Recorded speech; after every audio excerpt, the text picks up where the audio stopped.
예, 이제는 우리가 다시 스케치를 들어가셔서 다시 탑을 선택합니다. 그럼 뭐가 남죠? 이 도형, 이 텍스트 맞는 거 남았죠? 텍스트를 누른 다음에 텍스트를 그릴 공간을 선택합니다. 이렇게 쭉 드래그해서 다시 놓아주면은 요 안에다가 텍스트를 넣어줄 거예요. 여기 보면 디폴트 텍스트라고 나오는데 영어밖에 작성이 안 됩니다. 영어만. 최대 250자라고 하고 있어요. 뭐 250자까지 다 넣을 필요는 없겠죠. 그래서 여기다가 헬로라고 넣어줍니다. 그래서 엔터를 딱 치면은 다음 칸으로 넘어가네요. 이거를 요 녹색 요 체크 박스를 눌러주면 반영이 됩니다. 얘를 수정을 해주려면은 클릭을 한다고 해서 들어가지지가 않아요. 그래서 다시 적어줘야 됩니다. 그래서 요 글자를 수정할 때는 한번 확인을 눌러주면은 다시 들어갈 수가 없어요. 그냥 다시 만드셔야 된다고 보시면 됩니다. 그래서 어쨌든 이렇게 문자로 만들어 주게 되면은 요 문자는 이렇게 안이 닫혀져 있는 면을 선택할 수 있는 형태의 예, 그런 도형이 되는데 이거는 제가 수업 시간에 말씀드렸던 것처럼 입체 구조물로 만들어주기 쉽게 하기 위해서 이렇게 나왔다라고 보시면 됩니다. 입체 구조물로 만들어주기가 쉽습니다. 이렇게 하면 다 선택을 하시고 잠시만요. 여기를 선택하시고 돌출을 오른쪽 마우스를 누르셔서 돌출을 선택하시면은 예, 돌출이 되죠. 이런 식으로 돌출이 되는 거를 의도하기 위한, 그러니까 쉽게 활용하게 하기 위한 그런 텍스트 방식이라고 보시면 됩니다. X를 누르시면은 돌출이 사라지죠. 이렇게 하셔서 스케치 7도 예, 다 됐고요. 그래서 스케치 7도 같이 눈을 감게 하겠습니다. 숨기기를 하겠습니다. 예, 이번에도 새 스케치를 또 만들어 볼게요. 새 스케치를 만들 건데 기존의 스케치에서 만들어놨던 스케치를 갖고 오겠습니다. 예, 새 스케치를 만들어서 탑을 선택하신 다음에 약간 수직으로 보고 있지 않기 때문에 오른쪽 마우스로 스케치 면에 대한 수직 뷰를 클릭하십니다. 그리고 1번, 2번, 네, 3번 뭐 여러 개 있는데 요번엔 1번 열어볼까요? 1번을 보이게 한 다음에 여기 사용 투영 변환이라고 있죠. 얘를 선택을 하신 다음에 이거를 선택하셔도 되고 이 점을 선택하셔도 되고 이렇게 다 선택하셔도 됩니다. 그러면 어떻게 된 거냐? 스케치 1에 있는 내용을 스케치 내용을 제가 스케치 8에다가 이렇게 그 우리 옛날에 뭐 이렇게 투명 뭐 뭐죠? 민홍지인가? 뭐 습자지인가? 이런 거 있잖아요. 그렇죠? 그거 대고선 아래다가 그림을 대고 그리면은 그, 그 용지 아래에 있는 그게 투명하게 비치면서 우리가 대고 그릴 수가 있었죠. 그렇죠? 그렇게 대고 그리는 거라고 보시면 돼요. 그래서 그 기존의 스케치 1에 있는 내용을 여기다가 옮겨 적는 거라고 보시면 되고 대신에 얘는 스케치 1에 있는 도면의 내용을 바꾸시면은 요 스케치 8에 있는 내용도 바뀌게 됩니다. 그래서 스케치 8에 있는 내용을 닫으시고 지금 스케치 8에는 내용이 지금 그려져 있는 거죠. 한번 비교해서 볼까요? 이게 스케치 1을 닫으면은 여기만 남아있잖아요. 그렇죠?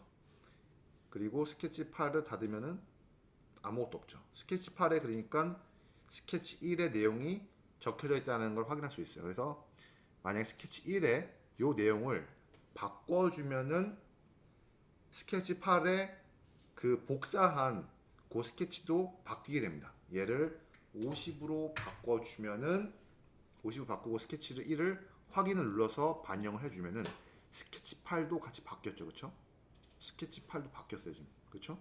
이렇게 사용하는 게 이렇게 사용하는 게 여기 투영이라는 거예요. 투영.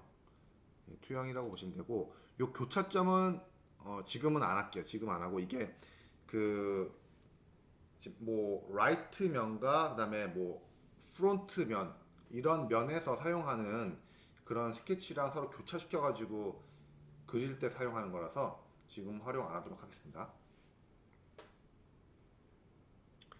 그리고 스케치팔을 닫아 주시도록 하겠습니다. 스케치팔 역시 숨기고 다시 새 스케치를 만들어 줄게요. 새 스케치를 만들어서 이번에는 우리가 보조선을 기준으로 대칭을 시키는 역할을 한번 대칭을 시키는 훈련을 해보도록 하겠습니다. 대칭. 여기서 중심점 직사각형 만들어 볼까요? 중심점 직사각형. 중심점 직사각형을 선택을 해서 이렇게 만들어 줍니다. 처음에 클릭할 때는 중심점이 되고 떼어놨을 때는 중심점과 이 모서리 사이의 거리를 통해서 이 중심점 사각형이 만들어지게 되죠. 그래서 치수를 선택하시고 세로 길이를 40, 가로 길이도 40 해서 가로와 세로 길이를 정의해주고 x와의 x 거리, 그러니까 x점을 만들어 줄 때는 y축을 선택을 해주면 되겠죠. 그렇죠? y축을 선택한다는 것은 현재 x의 원점부터 이 점의 거리를 나타낸다는 거기 때문에 무슨 말이야? 무슨 말이냐면요. 여기 y축이 결국에는 x가 0인 지점이잖아요. 그렇죠? 여기도 x가 0이고 여기도 x가 0이고 여기도 x가 0이에요. 그렇죠? 그러니까 여기가 y축이고 그리고 여기가 x축이잖아요. 그렇죠? 그러니까 내가 이 지점을 선택하고 여기 그 그러니까 중심점 직사각형의 중심점을 선택해 준다는 얘기는 x0부터 요 지점까지의 거리를 나타낸다는 거잖아요. 그렇죠? 그러면 한마디로 말해서 x의 좌표점이 들어가게 되는 거죠. 그렇죠? 그리고 요 점들을 아무데나 선택하면은 요 선을 선택한다는 얘기는 요 선 위에 있는 아무 점이나 내가 선택한다는 얘기잖아요. 그렇죠? 그러니까 아무 점이나 선택을 했으니까 결국에는 y가 요 선 위에선 다 0이 되는 거잖아요. 그렇죠?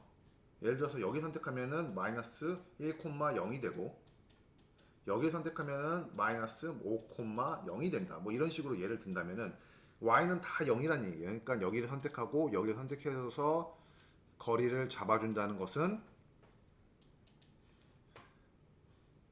그 의미는 바로 y의 좌표 지점을 나타나겠다라는 게 되겠죠. 여기까지가 이해 다 되실 거예요. 그렇죠? 그러면 직접 넣어 볼게요. 40 그리고 40을 넣어서 중심점 직사각형을 구속을 해줬습니다. 이제 우리가 요 보조선을 하나 만들어 가지고 얘를 제가 대칭을 해볼게요. 선을 하나 그어 보겠습니다. 선을 이렇게 대충 그어도 되고 여기다가 또 선을 이렇게 수직이라는 구속 옵션이 지금 따라다니고 있죠. 수직이라는 구속 옵션. 그리고 역시 수직의 가이드라는 노란색 선이 지금 보이시나요? 지금 겹쳐서 나타나서 잘 안 보이실 수도 있는데 요거를 클릭해 주시면은 이 선은 현재 수직이라는 거죠. 그렇죠? 수직 보이시죠? 얘는 어떠한 구속도 없어요. 그래도 이 둘 다 선택을 해서 보조선으로 만들어 보겠습니다. 그럼 우선 저는 대칭 복사를 해주려면 먼저 대칭 복사를 해주기 위한 기준선이 있어야겠죠. 우리 예전에 데칼코만이란 거 그 어렸을 때 미술 시간에 데칼코만이란 거 했었잖아요. 그렇죠? 도화지 위에 여기다가 반대편에다가 막 나비를 그려요. 나비를 이렇게 그리고 이렇게 그립니다. 그리고 이 점을 기준으로 접어 주시면은 이렇게 접어 주시면은 이렇게 얘를 이렇게 접어 주시면은 이게 접어 주시면은 이렇게 접어 주시면은 다시 피면은 여기 선을 중심으로 요렇게 요렇게 뭐 나오죠. 나비가 나옵니다. 그러면 이 데칼코마니에서도 요 기준선이 있고 그 두 개로 만들 요 요소들이 있죠. 요런 요소들 똑같아요. 얘도 까마귀로 와서 얘도 데칼코마니 할 건데 요 중심선이 있어야 되고 중심선으로 찍어줄 내용도 있어야 됩니다. 이게 내용이라고 보시면 되고 얘가 중심선이라고 보시면 돼요. 그래서 중심선을 먼저 선택을 하고 그 다음에 내용을 드래그해서 선택을 해주셔도 되고 아니면은 그냥 클릭해서 선택을 하셔도 됩니다. 그럼 예, 그러면 이제 어쨌든 만들어졌죠. 그래서 중심점을 기준으로 데칼코마니 만들어졌고요. 이번에 제가 중심선을 딴 걸로 바꿔줄게요. 중심선을 딴 걸로 얘로 중심선을 만들어주고 그리고 역시 대칭할 요소를 선택을 해주면은 역시 그게 뭐든지 간에 상관없이 중심선을 기준으로 이렇게 다 만들어줍니다. 그렇죠? 됐죠? 그리고 마지막으로 대칭 복사할 때는 여기 요 보이시는 요 선 있죠? 여기 라이트 또는 프론트 또는 탑을 기준으로 해서 할 수 있는데 현재 이건 지금 탑에 그림을 그려준 거기 때문에 탑과 대칭을 해서 그려줄 수는 없겠죠. 네. 일단 어쨌든 요 선과 요 선에도 대칭을 해줄 수가 있어요. 그래서 선택을 해주시면은 대칭선이 되고 대칭 복사할 요소를 다시 한번 드래그 해주시면은 반대편에 나타나게 됩니다. 이렇게 해서 보조선과 대칭까지 다 설명을 드렸습니다. 그러면 한번 필렛 볼까요? 필렛.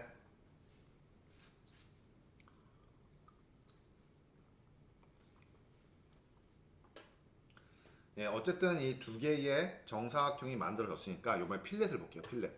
필렛을 선택을 하시고 그리고 필렛을 적용할 모서리를 선택해줍니다. 모서리 아니면은 두 개의 선분을 선택해줘도 되고 마지막에 꼭지점을 선택해주셔도 되고요.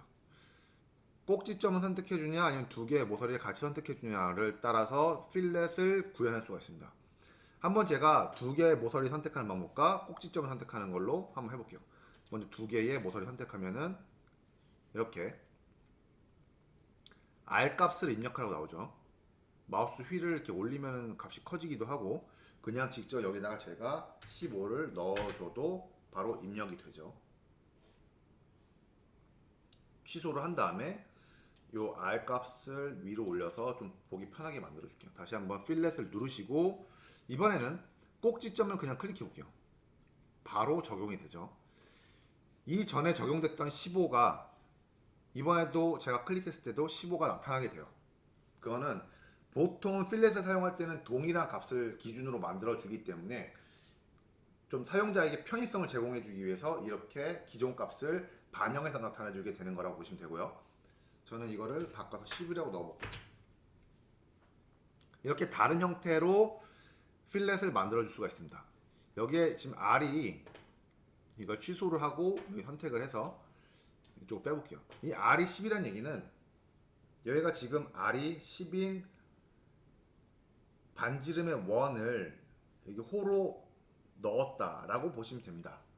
정말 그런지 제가 원을 여기다 한번 그려보겠습니다. 원을 중심점 원을 클릭을 해서 여기 중심점을 클릭하신 다음에 여기다가 R이 20이 되겠죠.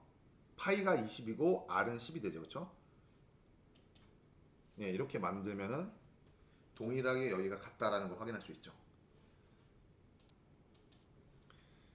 예, 그렇게 해서 필렛까지 보셨고요. 이번에는 자르기, 연장, 분할이 있는데 스케치를 닫고 새 스케치에서 해보도록 하겠습니다. 스케치를 닫고